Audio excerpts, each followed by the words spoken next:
Pyramid meditation channel Mumbai. आज का सत्र हमारे ग्रेट मास्टर डॉक्टर जैन शुरू करेंगे, जो अष्टावक्र गीता पर रहेगा। और आप जानते हैं, अष्टावक्र गीता के प्रवचन करने वाले बहुत ही कम लोग, और उन गिने चुने लोगों में डॉक्टर जैन सर है उसमें। और हमें यह लाभ मिल रहा है पीएमसी में, तो उनको मैं आज रिक्वेस्ट करूंगा कि इसी तरह से यह अष्टावक्र की गीता का प्रवचन चलता रहे। हमें इस ज्ञान की बहुत आवश्यकता है। Thank you. Over to Jain sir. Thank you Kulkarni साहब। इस वेबिनार में सभी जिज्ञासु लोग जो उपस्थित हैं उन सभी का मैं स्वागत करता हूं और अपनी चर्चा को आगे बढ़ाते हैं।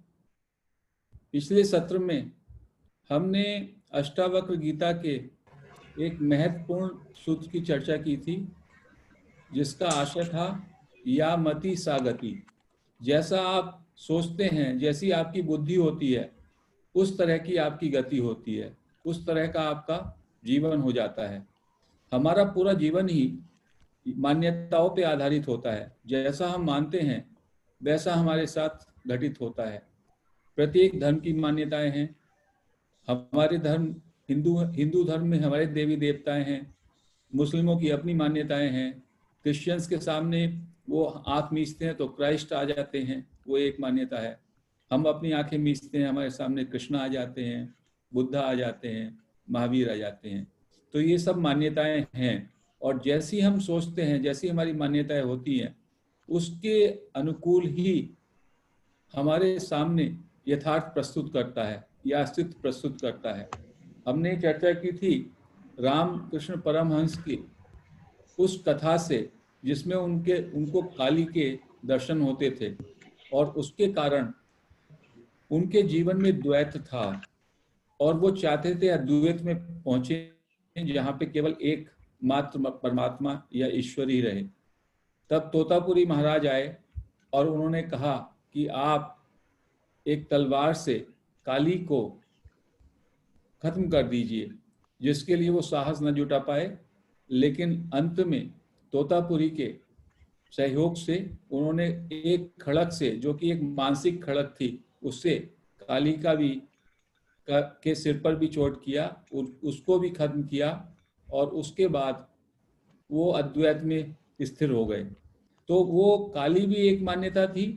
हम उसी तरह से तमाम देवी देवताओं की मान्यताएं करते हैं, अंत में वो भी मान्यताएं हैं, और हमारी मान्यता ही हमारे जीवन का आधार होती है। क्रिश्चियन जब भी उनका आंखें बंद करते हैं, जैसे मैंने कहा, वो क्राइस्ट की धारणा करते हैं और क्राइस्ट से उनको एनर्जी मिलती है। लेकिन ये ज्ञान अष्टावक्र दे रहे हैं कि जैसी आपकी मान्यता होती है, जैसी आपकी मति होती है, उस तरह से आपकी गति हो जाती है। फिर उन्होंने बताया तत्वबोध देते हुए राजा जनक को कि हम लोगों ने सदियों से मान बैठे हैं कि आप बद्ध हो, आप बंधे हुए हो।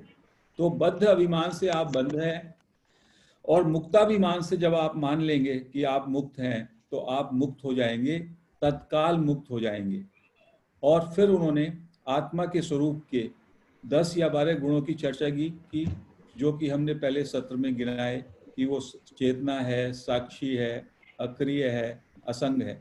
फिर उससे अगले सूत्र में 4 गुणों की चर्चा हुई, जो है असंग, निष्क्रिय, स्वयं प्रकाशमान और सर्वथा दोषमुक्त। ये 4 हैं। असंग है मतलब उसका मन से, शरीर से, भाव से कोई संग नहीं है। चेतना का, आत्मा का, जो मैं हूँ, मेरा जो असली स्वरूप है, वो बिल्कुल निसंग है, वो केवल साक्षी है। अक्रिय है, वो कोई क्रिया नहीं करता, वो करता नहीं है, वो भोगता नहीं है। स्वयं प्रकाशमान है, वो सबको इल्यूमिनेट करता है। वो जो मेरा स्वरूप है, आत्मा है, जो सर्वव्यापी भी है, वो सबको प्रकाश देती है, किसी से प्रकाश नहीं पाती। मेरा मन, बुद्धि, इंद्रिय, उसके पीछे उसी का करंट, उसी चेतना के करंट से सब कुछ होता है, लेकिन वो करता नहीं है उसका।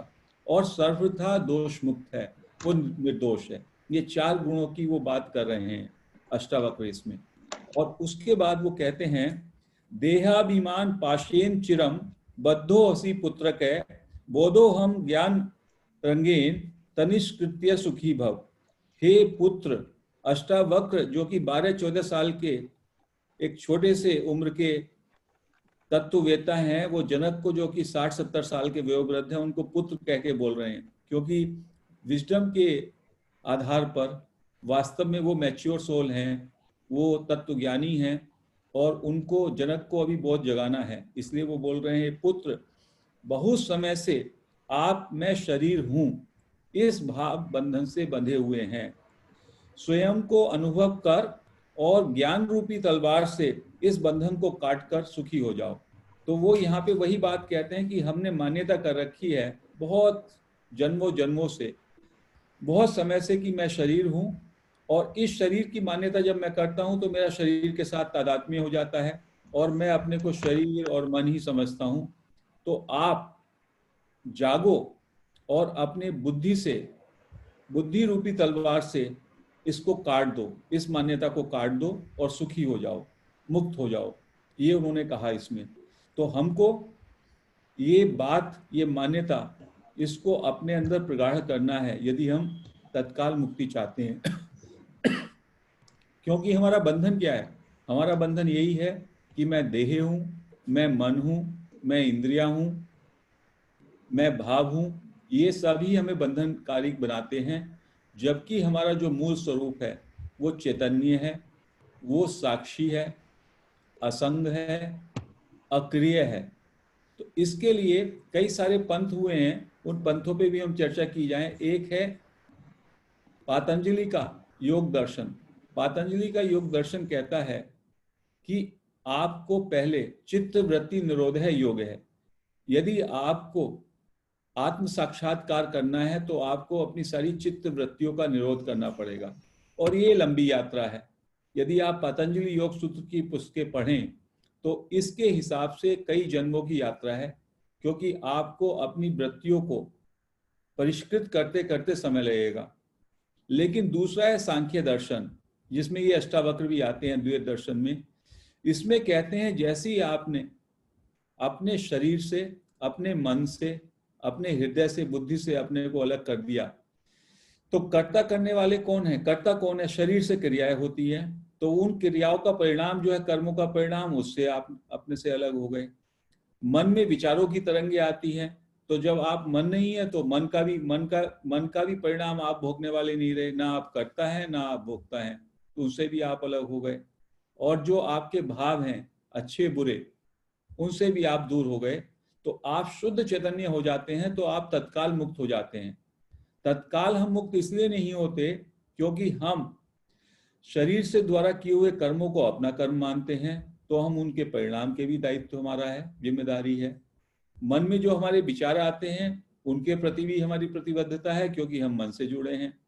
हम अपने हृदय में जो भी भाव करते हैं उन भाव से भी हम बंध जाते हैं, तो यही बंधन के कारण है।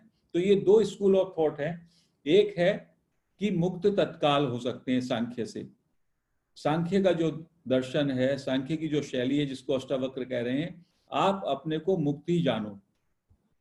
6 उर्मियां होती हैं, शास्त्रों में बताया 6 उर्मियां होती हैं, षट उर्मियां। एक होती है भूख और प्यास, वो हमारे शरीर से रिलेटेड उर्मी है, शरीर को बांधती है, भूख और प्यास। दूसरा होता है शोक और मोह, जैसी क्रियाएं होती हैं उससे वो हमारे मन पे असर डालती हैं। और तीसरी उर्मी है वो प्राण, जन्म और मृत्यु। ये 6 उर्मियां हैं, और इस 6 उर्मियों के ऊपर जाकर के मुक्ति की अवस्था आती है। तो इसमें 6 उर्मियों को ये बताया कि जो भूख और प्यास शरीर को लगती है, आप शरीर से अपने को पृथक कर लो, पृथक मान लो, तो आप उससे शरीर का जो भी क्रिया है, जो भी उससे रिलेटेड आप कार्य करते हैं, वो कर्ता भाव से ना करते हुए वो आपके द्वारा होंगे, तो आप उनसे नहीं बंधेंगे। फिर मन में जो शोक और मोह है, वो भी आसक्ति के कारण होता है। एक बार मैंने अपने से आसक्ति छोड़ दी, मन मेरा है ही नहीं, उससे मैंने पृथक हो गया मैं, तो उसके भी कर्मों का परिणाम, सोच विचार का परिणाम, शोक और मोह से आप बंधित नहीं होंगे, और फिर आप अपने प्राण, जन्म और मृत्यु, उससे भी आपको मुक्त होना होगा। जैसे ही आप शरीर से पृथकता करते हैं तो फिर आपको मृत्यु का भय नहीं होना चाहिए। मानो, प्रगाढ़ता से विश्वास करो और जाग जाओ। ये अष्टावक्र की शैली है। बाकी तमाम धर्मों में, बाकी तमाम व्यवस्थाओं में धीमे धीमे धीमे धीमे आप उस पे चलते हो मार्ग पे, और अनंत जन्मों का वो परिणाम है। इसलिए बहुत सारी दुकान खुल जाती हैं, बहुत सारे आश्रम हो जाते हैं। एक आदमी गृहस्थ छोड़ करके संन्यास लेता है, संन्यास में जाके वहाँ के अपने बंधन हैं, वहाँ की अपनी परंपराएं हैं, वहाँ की अपनी मान्यताएं हैं। इस तरह तपस करना है, इस तरह ये करना है, उसके अपने सदाचार के नियम हैं। तो व्यक्ति एक जगह से जाता है और दूसरी जगह जाता है, वहां पे फिर वो बंधन में आ जाता है। अष्टावक्र की घोषणा है, विराट घोषणा, कि आप अपने को अभी मुक्त मानो, आप अपने को शरीर से अलग जानो और बोध रूपी तलवार से इसको काट दो, इस मान्यता को काट दो। और जैसे ही आप इस मान्यता को काट देंगे कि आप शरीर नहीं हैं, आप मन नहीं हैं, आप अहंकार नहीं हैं, तो आप मुक्त चेतना बनेंगे। और वो चेतना तो स्वतंत्र है, जन्म मरण से बियॉन्ड है वो, और उस पर आपको प्रगाढ़ता बरतनी पड़ेगी। तो केवल हमारा सूत्र यही है कि हम लोग माने प्रगाढ़ता से और फिर उस पर काम करें, उस दृष्टि भी हो जाए। जैसे कोई व्यक्ति कंगाल है और उसको फिर कहा जाए आप सम्राट हो, आप सेठ हो, तो सेठ मान तो लिया, लेकिन फिर आपका दायित्व है कि आप सेठ की तरह, आपके कृत्य भी सेठ की तरह होने चाहिए। यदि आपके कृत्य अभी भी कंगाल की तरह हैं तो वो नहीं होगा। इसमें कई सारी घटनाएं हैं। एक कहते हैं कि जैसे आप जब अपने को शरीर से पृथक मान लेते हैं तो फिर आपको मृत्यु का डर आपके मन से निकल जाना चाहिए। यदि आपने मान लिया मैं शरीर से पृथक हूं, मानने के लिए आपको मुक्ति चाहिए, और वैसे आपके अंदर जो है मरने से भय है, तो मरने से भय है तो वो मान्यता आपकी प्रगाढ़ नहीं हुई। मान्यता के प्रगाढ़ के लिए जरूरी है कि जैसे ही आपने अपने को शरीर से पृथक माना, एवरी डे आप उसको माने कि ये तो केवल एक जो है आवरण मात्र है, जब तक है तब तक अच्छा, और उसको दृष्टा भाव से देखना है। तो ये चीज और ज्यादा जरूरी है। कहते हैं इस पे कई रिसर्च भी हुई। एक कोई साधक था और उसके पेट में कोई जो है ट्यूमर हो गया, वो डॉक्टर के पास गया, वो भी ये सब अद्वैत वेदांत और ये सब पढ़ते रहते था। तो वो डॉक्टर पे गया तो डॉक्टर ने कहा आप तो 30-35 साल में, वो 30-35 दिन में मुश्किल से आपके पास हैं और आपकी डेथ हो सकती है, अंदर ट्यूमर जो है फट सकता है, आपको सर्जरी करा लेनी चाहिए। तो उसने फिर पूछा उससे कि 25-30 दिन तो मेरे पास हैं। उसने कहा हाँ इतने तो हैं, मैं समझता हूँ। तो उसने कहा ठीक है, मैं अपने पे काम करता हूँ, यदि कोई प्रॉब्लम होगी तो मैं आपको बताऊंगा। और वो अपने घर आ गए वापस। थोड़ा उन्होंने पढ़ा भी था, थोड़ा उनका अंदर में ये द्वंद्व भी चलता था, थोड़ा उन्होंने माना भी था मैं शरीर से पृथक हूँ। अब उनको लगा कि मुझ पे 25 दिन है, 25 दिन में मैं खुद अपने पे कार्य करना शुरू करूं। और जैसे जैसे वो बैठे, उनके अंदर जो भी बात चली, जो भी शरीर के साथ उनका संवाद हुआ, जो भी मन के साथ हुआ, उन्होंने मान लिया कि मुझे ऐसे ही जो अस्तित्व चाहता है, चेतना जो साक्षी है, अस्तित्व जो साक्षी मात्र है, उनका विश्वास उसकी तरफ बढ़ता गया। और उन्हें सोच लिया काम करने दो, जो होगा तब होगा। और धीमे धीमे कहते हैं जैसे जैसे वो ये सोचते चले गए, सोचते चले गए, उन्होंने अपने को असंग कर लिया, अपना शरीर से असंग कर लिया। तो उसका ये हुआ उनके मन से मृत्यु का डर निकल गया। और धीमे धीमे उनका पेट में जो ट्यूमर था वो भी थोड़ा छोटा होने लगा। और उसके बाद कहते हैं जब वो 25 दिन के बाद डॉक्टर के पास गए तो डॉक्टर हैरान कि उसके अंदर तो वो ट्यूमर ही नहीं रहा। तो ये जानने की कोशिश की गई ये क्यों हुआ। जैसे ही उन्होंने अपने को शरीर से पृथक किया, अस्तित्व ने शरीर को, शरीर का पूरा केयर अस्तित्व ने ले लिया। जब हम साक्षी भाव में जाते हैं तो हमारा शरीर, हमारा मन, हमारी बुद्धि, उसको हमारी चेतना पूरी तरह से टेक ओवर कर लेती है। और जब हम इसे अपना मानते हैं तो तादात्म्य के कारण हम एक बहुत ही नैरो दृष्टिकोण से, संकुचित दृष्टिकोण से इसके साथ काम करते हैं, आसक्ति के भाव से। तो बात दूसरी होती है। इसका मतलब ये नहीं कि ये सबके साथ चल सकता है। उस साधक के मन में ये मान्यता प्रगाढ़ कर गई तो ऐसा हो गया। और ऐसे ही कहते हैं, एक और भी मान्यता की बात है कि मान्यता कितनी स्ट्रोंग होती है कि एक कोई लड़की थी, वो अरविंदो आश्रम में जब मदर थी, मदर के पास गई और उस लड़की ने कहा कि मुझको अकेलेपन में बड़ा अच्छा नहीं लगता मदर, क्या करूं? तो उसने कहा आप कोई साथी ढूंढ लो। उसने कहा साथी भी मैंने एक आध ढूंढने की कोशिश करी, मुझे कोई अपने मन के अनुसार कोई साथी संगी भी नहीं मिला। तो मदर ने कहा आप अपने मन में सोच लो, मन में क्रिएट कर लो।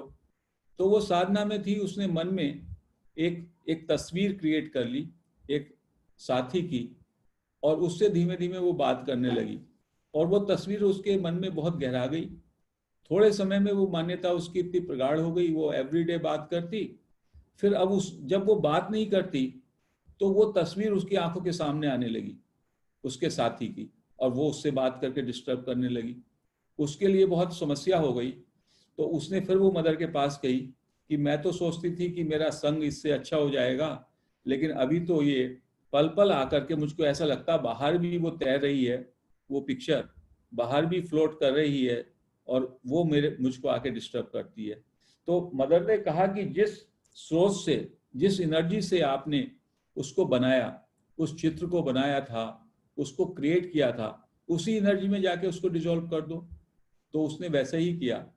जिस भाव भंगिमा के साथ, जिस थॉट प्रोसेस के साथ उसने उसको क्रिएट किया था, उसी के साथ, उसी भाव भंगिमा से, उसी आधार से उसने उसको डिसॉल्व किया और वो डिसॉल्व हो गई। ये कथा वैसी है जैसे कि रामकृष्ण परमहंस की काली थी और काली को जिस दिन उन्होंने डिसॉल्व करना चाहा डिसॉल्व कर दिया। तो ये बताती है कि जब हमारी मान्यताएं प्रगाढ़ होती हैं तो हमारे अंदर एक तस्वीर बनती है और वो तस्वीर बाहर भी चेतना के समुद्र में फ्लोट करती है और वो हमेशा हम उसके आधार पे अपना जीवन यापन करते हैं।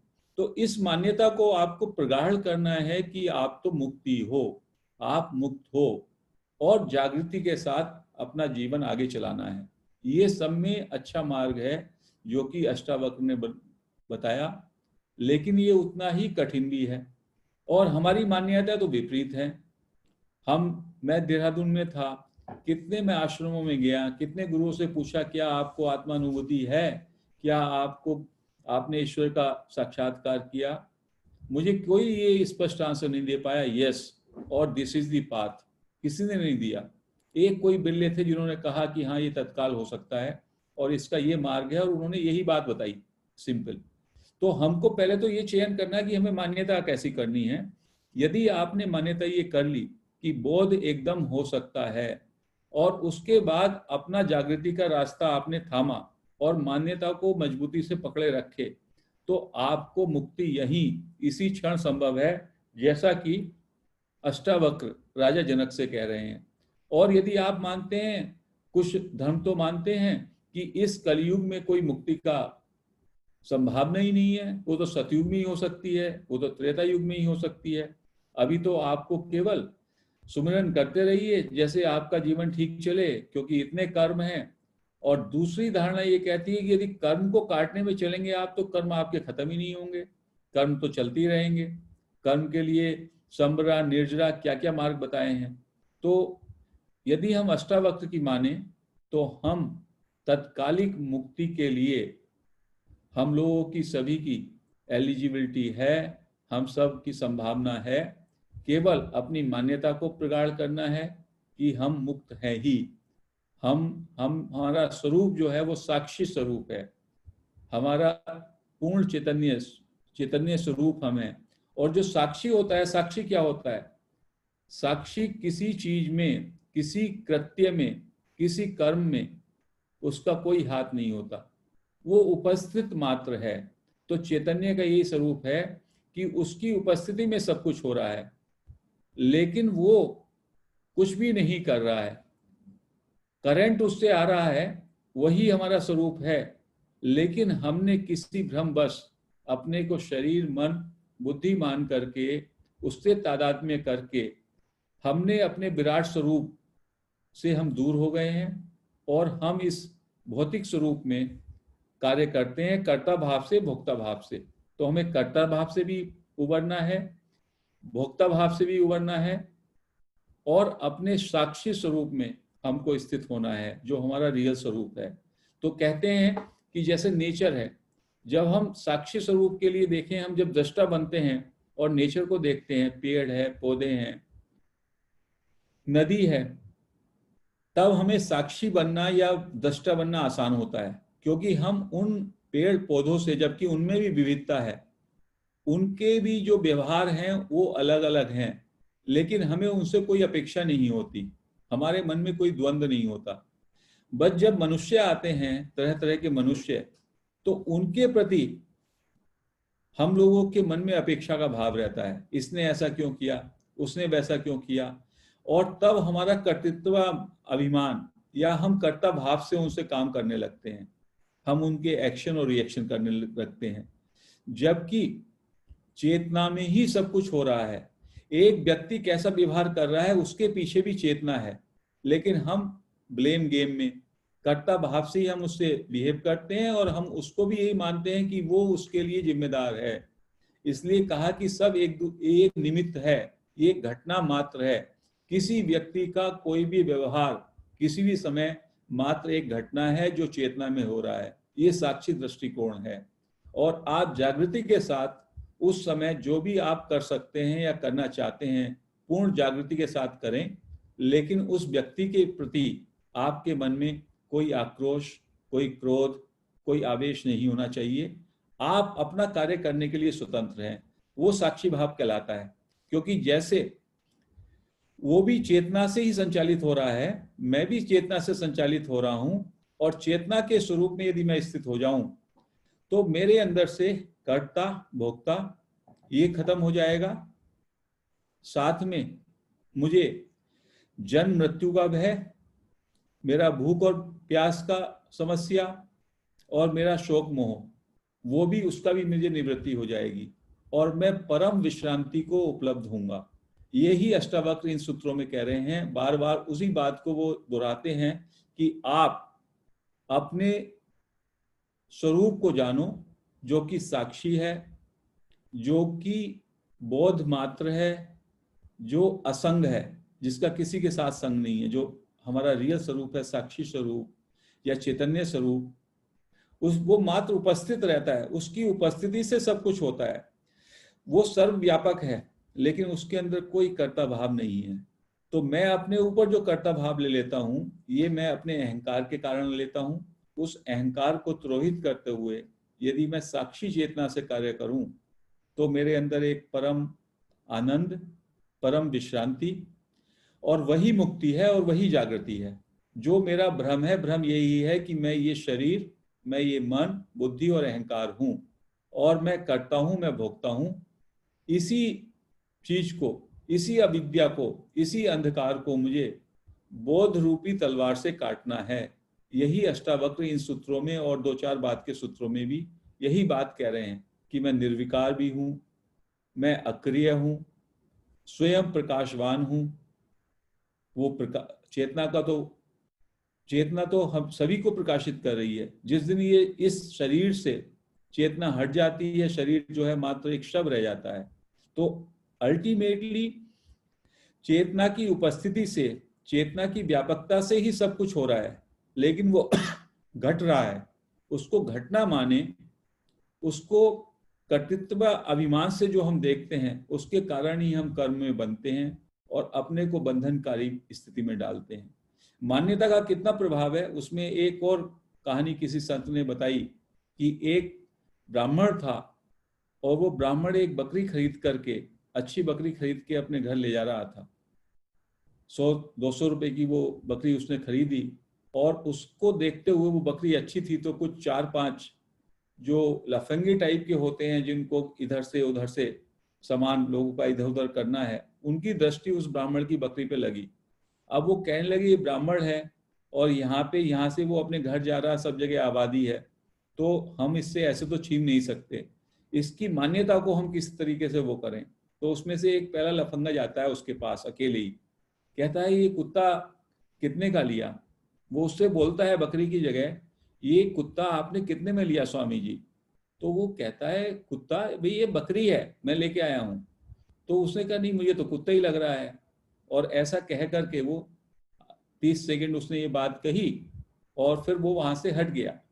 तो वो जैसे ही वो हटा तो ब्राह्मण को पहली बार कुछ शंका हुई। उसने उसके पैर वैर टटोले बकरी के और उसको कहा नहीं ये पागल है, मूर्ख है, और वो थोड़ा आगे बढ़ा तो कहते हैं वो दूसरा लफंगा आया और वो कहने लगा ये कुत्ता बहुत अच्छा है आपका, बहुत अच्छा, आपने अच्छे पैसे में खरीदा होगा।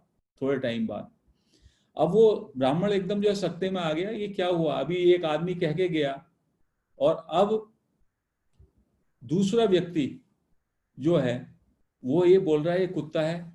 तो उसको बड़ा, इससे थोड़ा सा उसकी जो मान्यता थी उसको और झटका लगा और वो जो है उसने फिर कुछ नहीं कहा उससे और वो भी ये कह के चला गया। शंका उसके माइंड में डाल दी उसने, डाउट। तो उस ब्राह्मण ने जो है आगे एक नल था सड़क पे, उस पर अपने आंखें धोई और उसको हाथ से भी पूरा चेक किया कि बकरी है या कुत्ता है, ऐसा उसके मन में आया।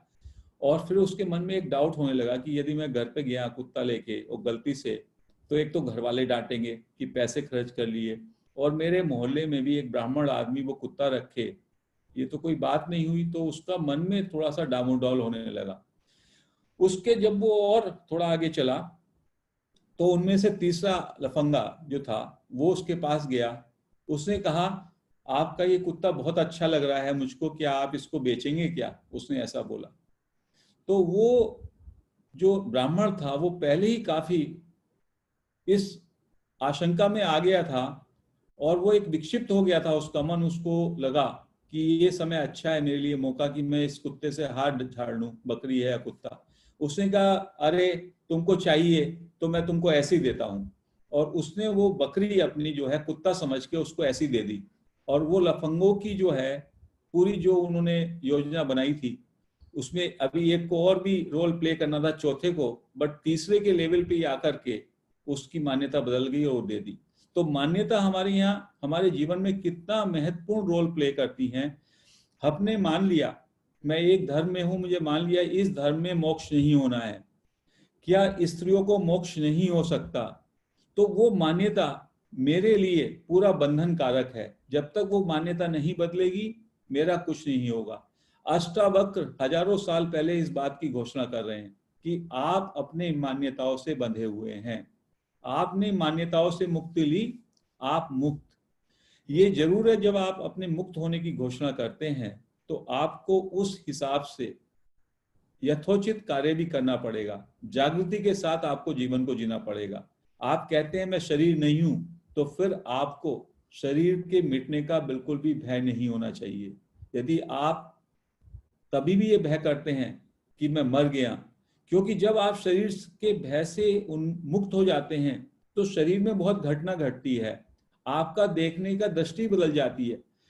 ये शरीर के साथ साथ मैंने बहुत सारी सुख सुविधाएं भी हासिल कर रखी हैं, मेरी संपत्ति है, मेरे परिजन है। जैसी मैं शरीर से पृथक करता हूँ वो सारी चीजें, मेरी जितना भी मेरे पोजेशंस हैं उससे भी पृथकता का मुझे बोध होता है, उससे भी मुझे निसारता का बोध होता है, और मेरे अंदर एक नया जीवन का सूत्रपात होता है, जागृति का सूत्रपात होता है।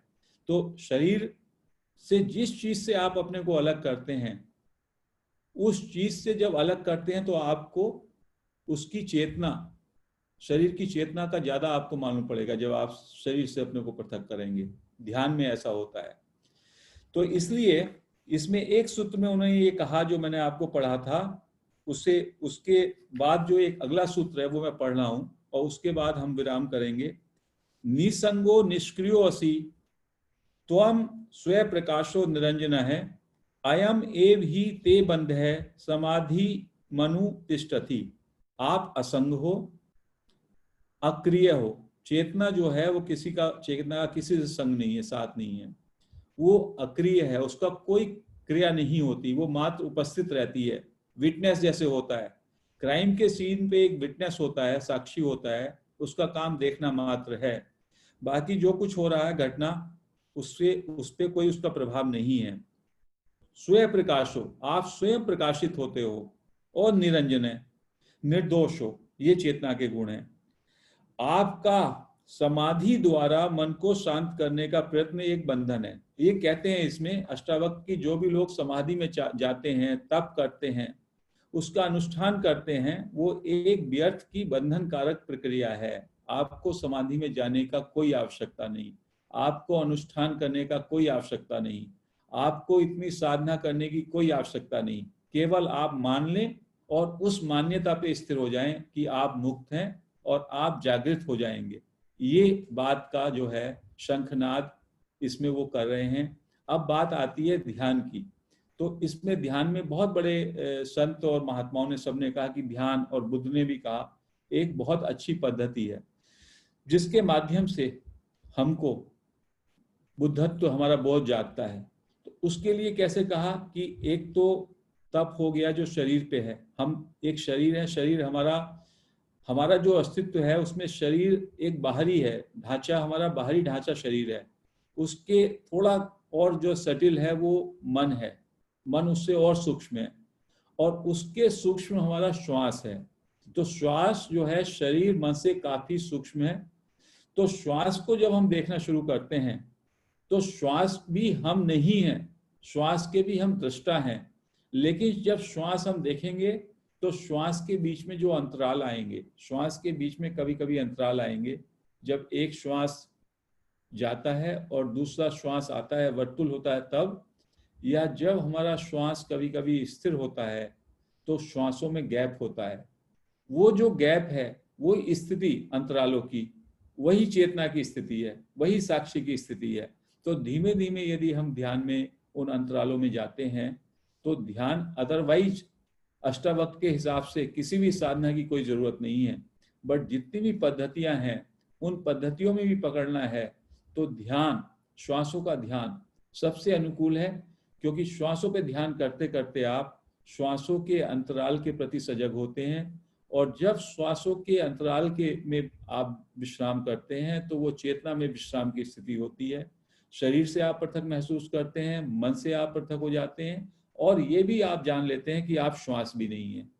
शरीर जो है से पृथकता ही हमारी, शरीर तो जन्म और मृत्यु है। उस जब हमारी मृत्यु होती है तो हम मन से भी चले जाते हैं और हमारे प्राण भी निकल जाते हैं, श्वास भी निकल जाता है, तब भी वो साक्षी भाव वो रहता है, पूर्ण चैतन्य रहता है।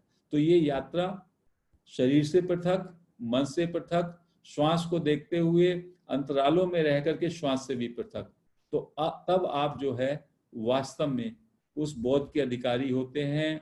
जागृत, आपको जागृति आती है और आप मुक्त होते हैं।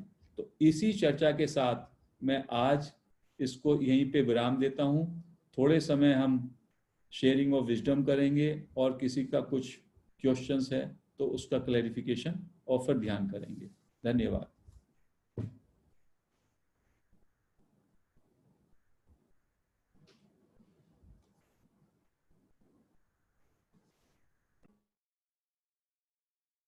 किसी को क्वेश्चन पूछना है तो हाथ उठाएं।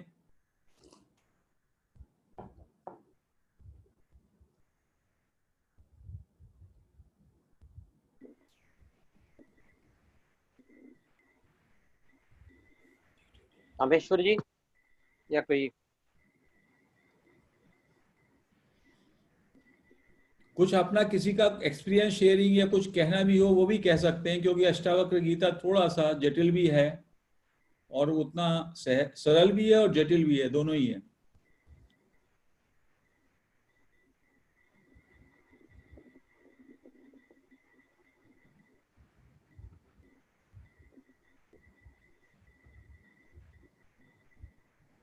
सुनील जी, कामेश्वर जी आप कुछ कहना चाहते थे? हाँ सुनील जी। सुनील शर्मा जी। सुनील जी अपने आप को अनम्यूट कीजिए प्लीज।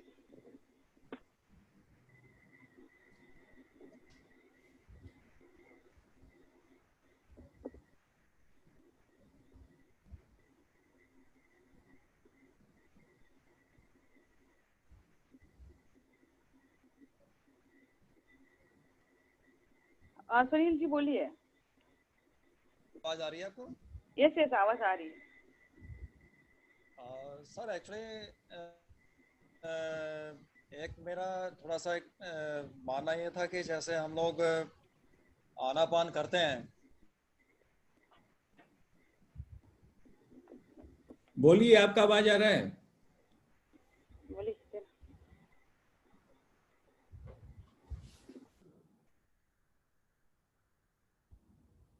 हेलो। जी बोलिए बोलिए, आप बोलिए। हाँ। सर, जैसे मैं एक चीज़ थोड़ा सा मैं एक अपने एक्सपीरियंस से थोड़ा सा मैं एक बताना चाह रहा था। जैसे हम लोग आधा घंटा पौना घंटा आनापान करते हैं, तो आनापान में कई बार क्या होता है कि जो नए स्टूडेंट होते हैं वो जो श्वास होता है उसको एक कंटिन्यू फोकस नहीं कर पाते हैं लंबे समय तक वो, क्योंकि मन जो है वो इतना चंचल होता है कि वो हर 5 सेकंड में, 10 सेकंड में, 15 सेकंड में वो।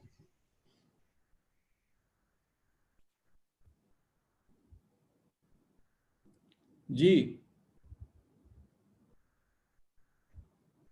आपका आवाज नहीं आ रहा। कट रही है सर आवाज? हाँ, अभी आ रही है, आप बोलिए। हाँ। तो सर, जैसे हम सांस लेते हैं तो हम एक पर्टिकुलर, जैसे हमारा एक नोस्टल है, तो नोस्टल के नीचे वाले और अपर जो हमारा लिप्स है उसके बीच में हम मन को पहले फोकस कर लें। उसके बाद में जब हमारा मन फोकस हो जाता है तो उसके ऊपर हम कंसंट्रेट करें, वहाँ पे सांस आना जाना उसका बना रहता है और मन उसमें सूक्ष्म हो जाता है हमारा। तो जब मन सूक्ष्म हो जाएगा तो सर जो सांस की जो हमारी आने जाने की जो प्रक्रिया है वो हमें सर विजिबल हो जाती है उसमें। वो हमारे लिए काफ़ी, हमारा शरीर भी और मन भी हल्का होने लगता है, वो सूक्ष्म होने लगता है मन हमारा। तो सूक्ष्म मन जो है ना वो काफ़ी एक अच्छा मन है कि हम उसके सारे अंदर तक की जो हमारी श्वास की जो प्रक्रिया है उसको हम पूरे बॉडी की सिस्टम को जानने की कैपेसिटी रखते हैं उस टाइम पे वो। तो एक श्वास एक पर्टिकुलर प्लेस पे नोस्ट्रल के नीचे और अपर लिप्स के बीच में उसको सांस को हाँ, ये कंसंट्रेट जो किया जाए। विपश्यना में स्पेशली इस बात पे वो कंसंट्रेट करते हैं कि श्वास जहाँ से जा रही है नोस्ट्रिल से, जो ओठ का ऊपर का हिस्सा है वहाँ पे फोकस कीजिए और महसूस कीजिए। ये आपने सही कहा। यहाँ पे जो प्रेजेंट तरीका है आनापान सती में, वहाँ पे भी हम बोलते हैं कि नासिका में चलें, लेकिन मेन चीज जो अष्टावक्र गीता में जो बात हम बताना चाहते हैं कि हमें वास्तव में तो श्वासों से भी पार जाना है। श्वासों को देखते देखते जो श्वासों के अंतराल हैं, श्वासों के अंतराल को ही हमें टच करना है, वही हमारा असली स्वरूप है। आज का जो डिस्कशन था वो ये था, श्वासों को देख के तो हम धीमे धीमे मन से पार जाएंगे, क्योंकि बुद्ध ये शरीर और मन से भी ज्यादा सूक्ष्म श्वास है। श्वासों पे जब आप ध्यान लगाएंगे आप मन के बियॉन्ड जाएंगे। उसके बाद श्वासों में भी जो अंतराल हैं वहां पे शुद्ध चेतना है, जिसको कहते हैं श्वास जो है वो सेतु है मन और चेतना के बीच में। उसकी जो पद्धति आप बता रहे हैं उस पद्धति को बाकी लोग भी जान सकते हैं कि यदि हम ओठ जो है हमारा, ओठ और नासिका के बीच का जो स्थान है जहां से श्वास अंदर जा रही है और आ रही है, शुरू में जो बिगनर्स हैं यदि वो वहां पे अपना ध्यान रखेंगे तो वो श्वास पे ज्यादा सजग हो सकते हैं शुरू में, और जी। उसके बाद उसको कैसे भी आप जो है आगे ले सकते हैं। हाँ। धन्यवाद sir, Sunil ji. Thank you sir, thank you sir, thank you. Thank you.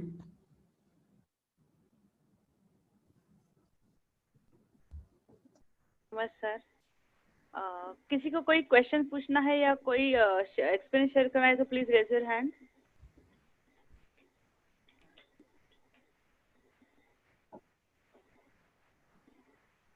Charmi ji, Bansi ji, Damayanti, Radia ji, if you want any question.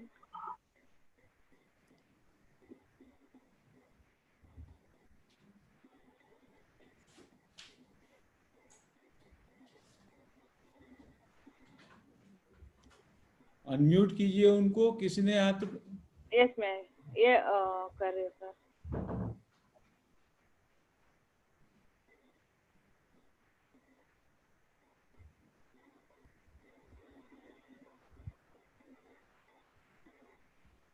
Sir ये सुनील सर उन्होंने थम्स किया था। यस ओके एक्चुअली सर वो बाय मिस्टेक मेरा हैंड रेज हुआ है, but I have already asked the question sir. Okay thank you okay. Nitin Pathak ji अपने आप, yes yes sir, Jaya Parmar ji आपसे बात करना चाहती है, उनका है मुझे स्क्रीन पे दिखता नहीं। जया जी अपने आप को अनम्यूट कीजिए। ओके जब सर नमस्ते। जया जी जब तक आप हैंड रेस का इधर ना टेक्निकली हैंड रेस का है वो, आप हाथ वैसे करेंगे तो दिखता नहीं है स्क्रीन पे, स्पीकर ही दिखते हैं, तो आपको टेक्निकली वहाँ पे हैंड रेस करना है कभी भी। हाँ अभी हाँ यस यस बोलिए। बोलिए। सर नमस्ते। आपने जो श्वास को मीन्स कहाँ तक ऐसे नाक के ऐसे टोक तक देखने का ऐसे? ऐसा है कि एक पर्टिकुलर सिस्टम है गोयनका जी का, उसमें वो कहते हैं आनापान सती विपस्सना का पार्ट है कि ये जो ओट है आगे का ओट और जो हमारी नासिका उसके बीच में से श्वास अंदर जाता है और आता है। तो पहले शुरू में हम इस पे कंसंट्रेट करें तो हमको महसूस होगा कि श्वास यहाँ से हमारी नासिका में जा रही है और आ रही है। उसको देखना शुरू करेंगे तो फिर हम लोग श्वास के प्रति ज्यादा सजग हो सकते हैं। तो वहां पे वो शुरू में ये कराते हैं कि पहले आप यहीं पे देखिए, फिर श्वास अंदर भी जा रहा है उसका भी आप अंदर जाते हुए आपको महसूस होगा। बट श्वास को यदि आपको सूक्ष्म तरीके से अनुभव करना है तो यही जगह है जहाँ पे आप श्वास को अनुभव करते हैं, ऐसा कहा जाता है। तो आप इस तरह से भी कर सकते हैं ताकि आपको अंदर जब जाए महसूस करते हैं, महसूस के आता है बाहर निकलता है वो नहीं महसूस होता है ना ज्यादा, वो भी महसूस होगा। और वो तो ये कहते हैं और सूक्ष्म गति से देखेंगे तो जाते हुए थोड़ा उसका कूलिंग होगा, आते हुए वो थोड़ा वार्म होगा सब, और एक नासिका से जा रहा दूसरी से भी जा रहा। जितने सूक्ष्म तरीके से आप उसे देख पाएंगे उतना ही आपकी संवेदनशीलता बढ़ेगी, देखने की ताकत जैसी कंसंट्रेट होके बढ़ेगी तो आपको सारे अपने शरीर की भी सारी वाइब्रेशंस सेंसेशंस के प्रति आप सचेत हो जाएंगे। वही चेतना है। चेतना का क्या काम क्या होता है? चेतना के विषय में जब आप सजग होते हैं तो चेतना ही जागृत होती है। अपने शरीर में भी चेतना काम करती है, अपने मन में भी करती है, और श्वास उसके लिए सब में बड़ा आलंबन है जिसके माध्यम से हम अपनी चेतना अपने स्वरूप की अनुभूति कर सकते हैं। और जब श्वास में अंतराल भी होते हैं बीच में, श्वास जब जाता है बाहर वहां से वर्तुल का निर्माण होता है तो कहते हैं वहां भी थोड़ा गैप होता है। फिर श्वास कभी कभी एक जगह पे स्थिर हो जाता है, वहां पे भी अंतराल होता है, उसमें भी चेतना के स्वरूप में आप स्थित हो जाते हैं। तो इसलिए श्वास की प्रक्रिया को बहुत ध्यान से यदि हम मोटा मोटा श्वास को देखते हैं तो हम उतने सूक्ष्म निरीक्षण में नहीं जाते। श्वास को हमें बहुत सूक्ष्म तरीके से देखना है। ये बता ये डिस्कशन है आज। ठीक है ठीक है। हाँ नमस्ते जी। हाँ थैंक यू। एक कोई और थे उनको कीजिए। नितिन हेलो हेलो नमस्ते सर। नमस्ते सर मुझे एक छोटा सा ये है क्वेरी। आप हर बार सूक्ष्म बोलते हैं, व्हाट इज सूक्ष्म? हैं? आप हर बार बोलते हो सूक्ष्म, सूक्ष्म क्या है? सूक्ष्म बोलता हूँ सटिल, बहुत ज्यादा। एक होता है ग्रोस स्थूल मोटा, और सूक्ष्म बहुत बारीक। सूक्ष्म का मतलब होता है बारीक, सटिल। मतलब हमारा जो श्वास है वो बहुत ही सूक्ष्म है खुद में, उसको देखना, उस पर सजग होना, महसूस करना मुश्किल है और उसकी गति को महसूस करना और भी मुश्किल है क्योंकि वो बहुत ही बारीक है, सूक्ष्म है। ठीक है ओके थैंक यू। और कोई है? सर जया परमार जी ने वापस हैंड रेस किया है। हाँ, जया जी अपने आप को अनम्यूट कीजिए, शायद गलती से हुआ है, पता नहीं है। सर दमयंती जया जी आपको बात करना है?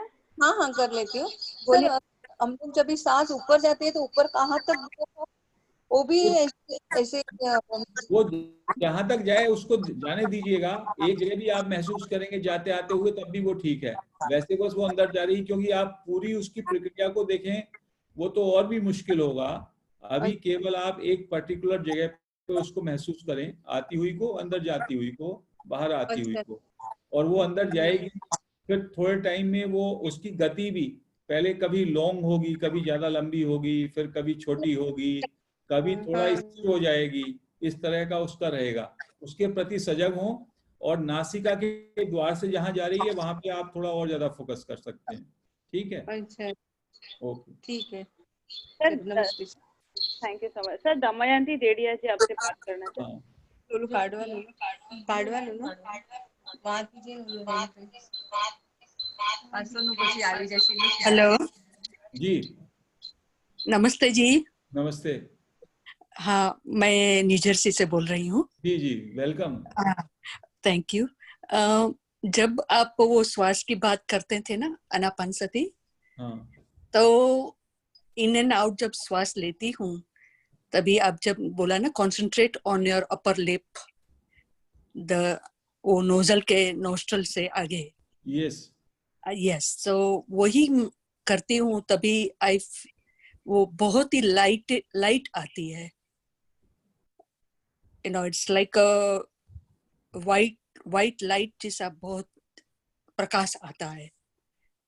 तो इज इट गुड और इज इट चेतना स्वरूप और व्हाट इट इज? ये एक अच्छा अनुभव, आपको लाइटनेस फील हो रहा है तो अच्छा अनुभव है, बट उस अनुभव को हमें नहीं पकड़ना पार है, करके आगे जाना है, आगे जाना है। अनुभव पे कभी नहीं रुकना है। अनुभव Okay. भी मन का प्रोजेक्शन है। जैसे Right. आप यहाँ से अंदर आगे किसी रास्ते पे जाते हैं, अच्छे फूल मिले आपको, अब वही Right. फूल पे रुके तो आप अपने गंतव्य में नहीं जा पाएंगे। तो Okay. आपका जो हमारा जर्नी है वो लंबा है।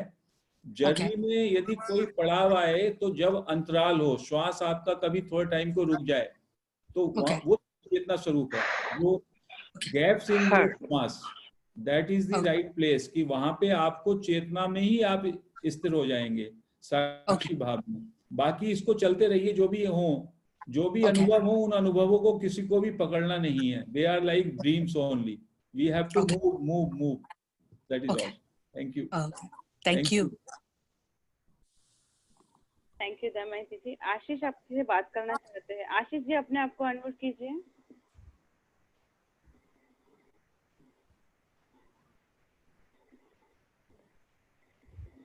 आशीष, हेलो। अपने आप को, या हाँ, नमस्ते सर जी। नमस्ते। अच्छा, मैं ये पूछना चाहता था कि अपन जब ब्रेथ को अंदर लेते हैं, तब क्या उसे होल्ड कर सकते हैं?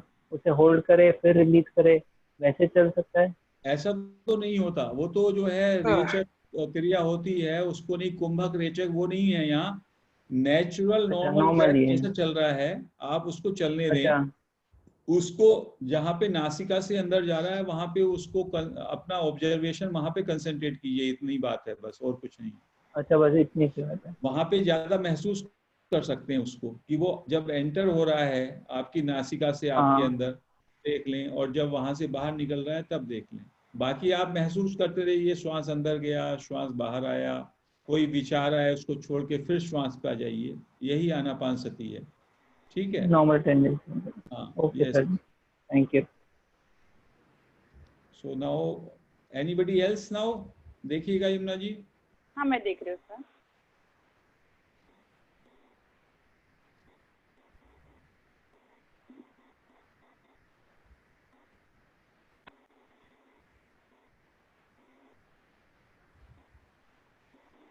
नितिन जी, मैं नितिन जी को बोलूंगी।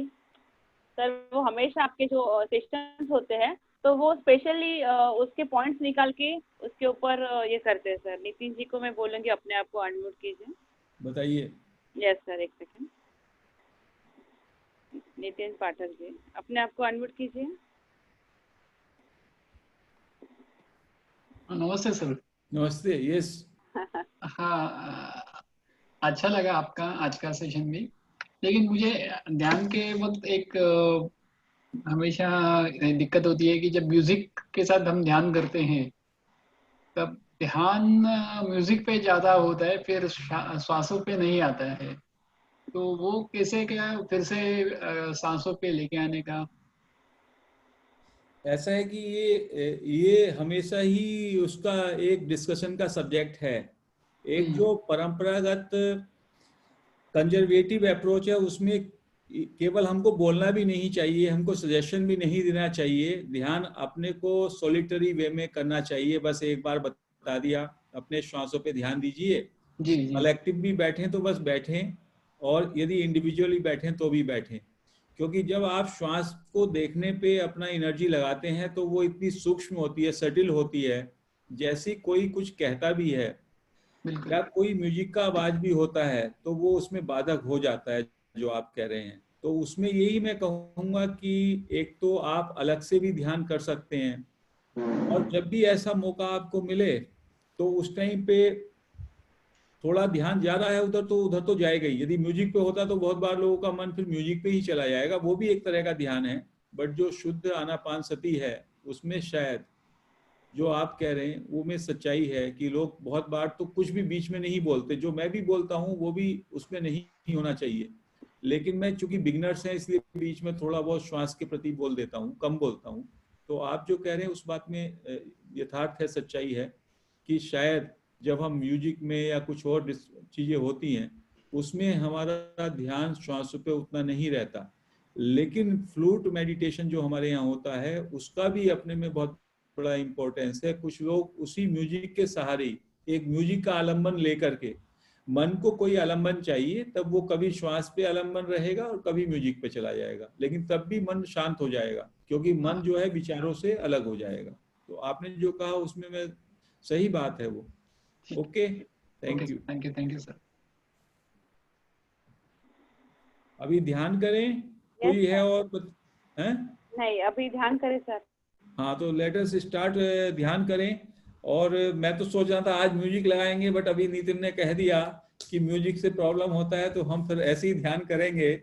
और बीच में थोड़ा थोड़ा मैं सजेशन दूंगा, वैसे मैं सजेशन देना नहीं चाहता, लेकिन थोड़ा जो बिगनर्स हैं उनके लिए कि ध्यान क्या है उसके विषय में थोड़ा सा हम बोलेंगे, बट कम बोलेंगे। और सब लोग अपने श्वासों पे ध्यान दीजिए। और आज ये भी देख लीजिए कि जो लोग नासिका के अग्रभाग पे ध्यान देना चाहें उस पर दीजिए। एंड हमको आज पूरी समग्रता के साथ अपनी श्वासों पे ध्यान देना है। आंखें बंद कर सकते हैं, उंगलियां उंगलियों में, पैर आप जो है क्रॉस कर सकते हैं। और यदि कभी श्वास रुकता है बीच में तो भी आप उस अंतराल में भी आप जो है अंतराल के प्रति भी सजग रहें।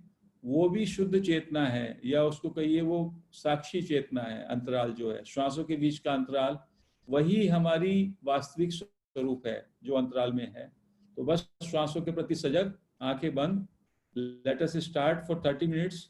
30 मिनट तक हम ध्यान करेंगे अपने श्वासों के प्रति। स्लो म्यूजिक लगाना है, एकदम लाइट नहीं? बहुत लाइट लगा दीजिए, बहुत लाइट लगा दीजिए। और उसमें वो भी कर देंगे फिर कितना कुछ टाइम भरते हैं या टाइम नहीं भरेंगे? 30 मिनट्स सर। हैं? 30 मिनट्स भर दीजिए उसमें टाइम। ठीक है। वो उससे पहले कुछ सिग्नल देगा फिर? सर मैं आपको ठीक है, आप बता दीजिए फिर। बस हम लास्ट 5 मिनट्स बता दूंगी सर। ठीक है, okay. So let us sit in ध्यान नाउ, पूरी सजगता के साथ।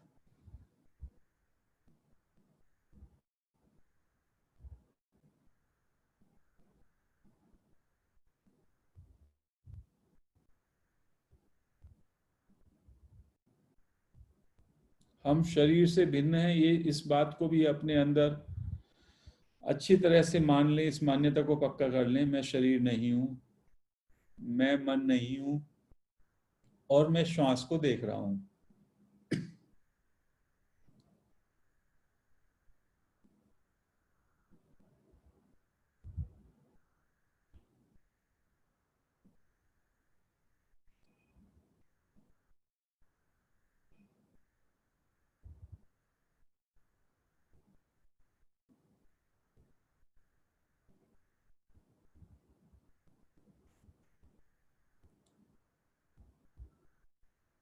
समग्र चेतना आप अपने श्वास पे लगाएं, श्वास को देखें, महसूस करें।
पूरा ध्यान श्वास पर।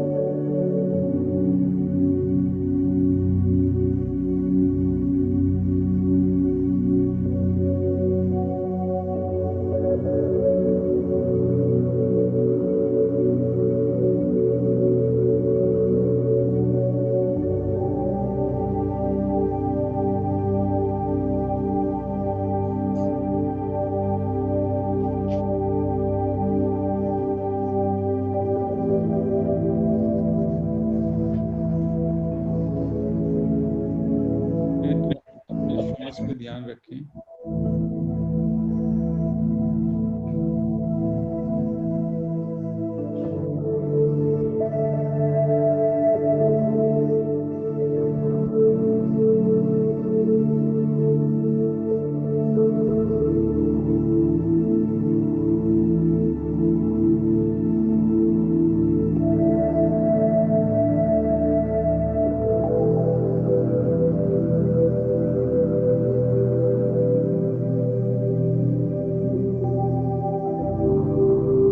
जैसा कि अष्टावक्र कहते हैं कि आप अपने को मुक्त माने तो आप मुक्त हो गए, और जब मुक्त हो गए तो आपका जागृति बढ़ जाना चाहिए। जागृति बढ़ने का मतलब है कि आप श्वास के प्रति पूरी तरीके से सजग हो जाएं। प्रत्येक श्वास जो कि नासिका से अंदर जा रहा है उसको पूरी तरह से देखें, महसूस करें, और जो बाहर आ रहा है उसको भी पूरी तरह से महसूस करें। श्वास की गति के प्रति सजग हों। श्वास लंबा है तो लंबा रहने दीजिए, छोटा है तो छोटा रहने दीजिए। केवल उसको आपको सावधानी से, सजगता से महसूस करना है।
पूरा ध्यान श्वास पर।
श्वास पर।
नासिका में आती हुई, अंदर जाती हुई श्वास और बाहर निकलती हुई श्वास के प्रति सावधान। पूरा ध्यान नासिका के अग्रभाग पर।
सोच ना कोई विचार, पूरा ध्यान श्वास पर।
ध्यान श्वास पर।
अंदर आती हुई श्वास को देखें और बाहर जाती हुई श्वास को देखें। देखिए, लंबा श्वास है तो लंबे श्वास को देखें, छोटा है तो छोटे श्वास को देखें।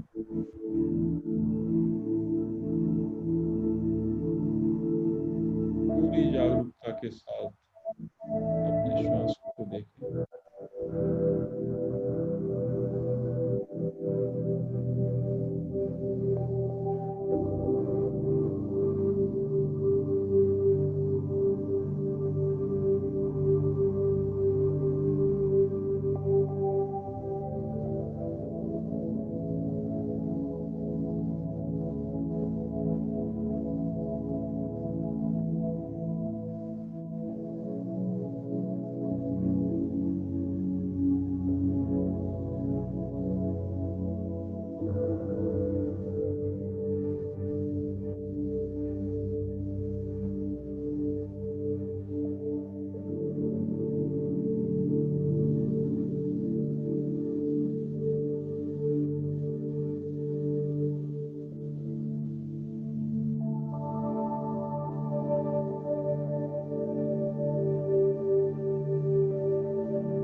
पूरा ध्यान श्वास पर।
पूरा ध्यान श्वास पर।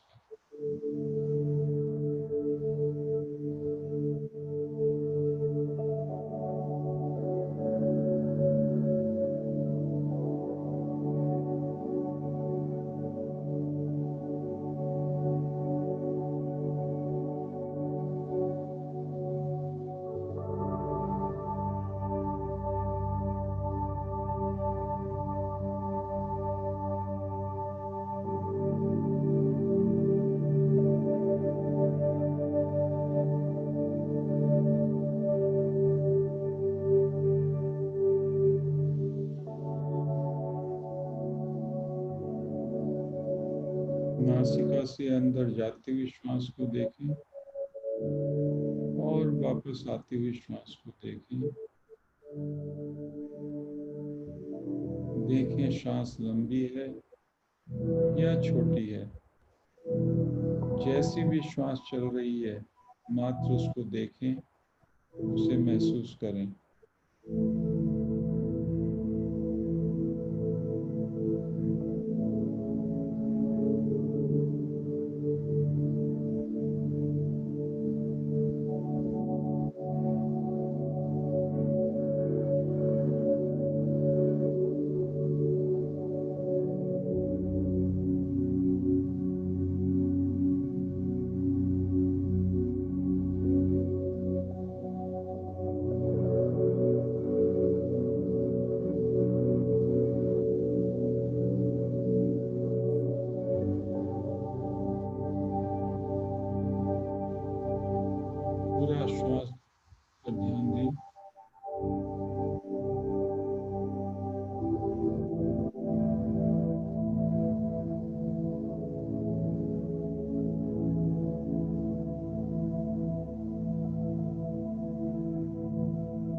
पूरा ध्यान श्वास पर।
सारा ध्यान श्वासों पे दी, श्वासों को सजगता से देखी।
पूरा ध्यान श्वास पर।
श्वासों के प्रति सावधान, अंदर जाती हुई श्वास को देखें, बाहर आती हुई श्वास को देखें, श्वास के प्रति पूर्ण सजग रहें।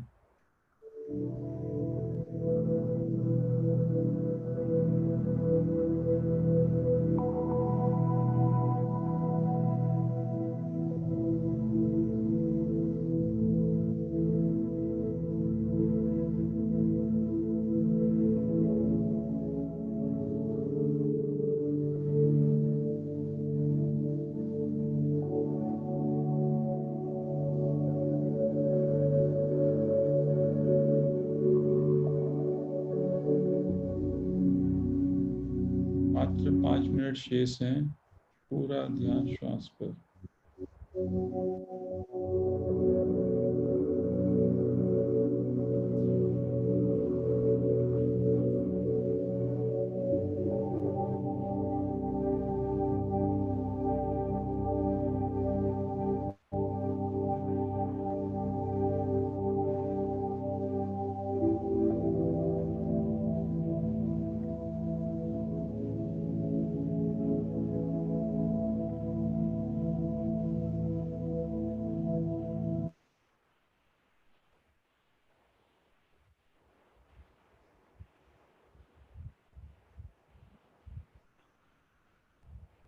2 मिनट शेष हैं, पूरा ध्यान श्वास पर।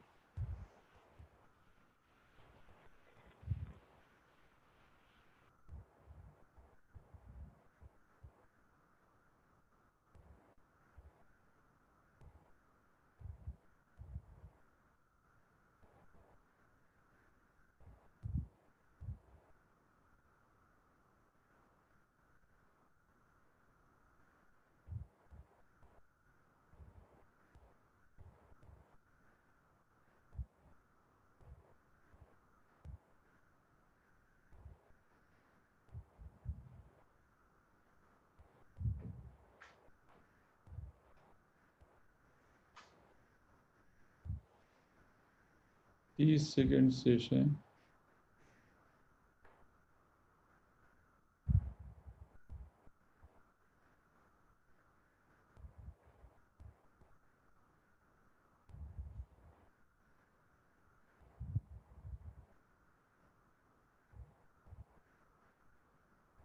Ten second.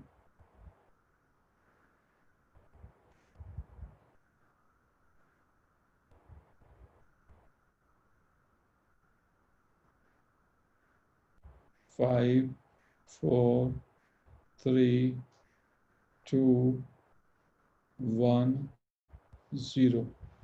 हाथ खोल के आप अपने आंखों पे रख सकते हैं।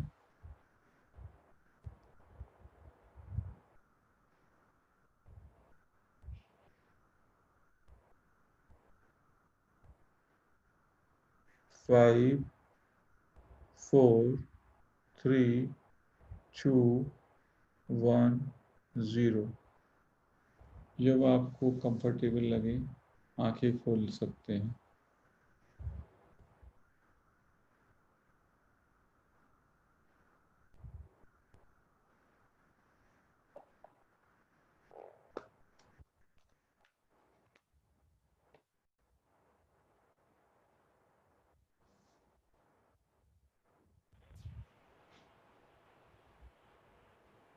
आज हमने कम बोल करके और बहुत शांत तरीके से ध्यान कराया है। और ध्यान की ये भी पद्धति अच्छी रहती है जिसमें मिनिमम बोलचाल हो, मिनिमम डिस्टरबेंस हो। कुछ लोगों को इससे ध्यान ज़्यादा अच्छा लगता है, तो ऐसे ही हम लोग कर सकते हैं। किसी को कुछ कहना है तो देखिए यमुना जी, नहीं तो फिर हम लोग वी कैन क्लोज इट।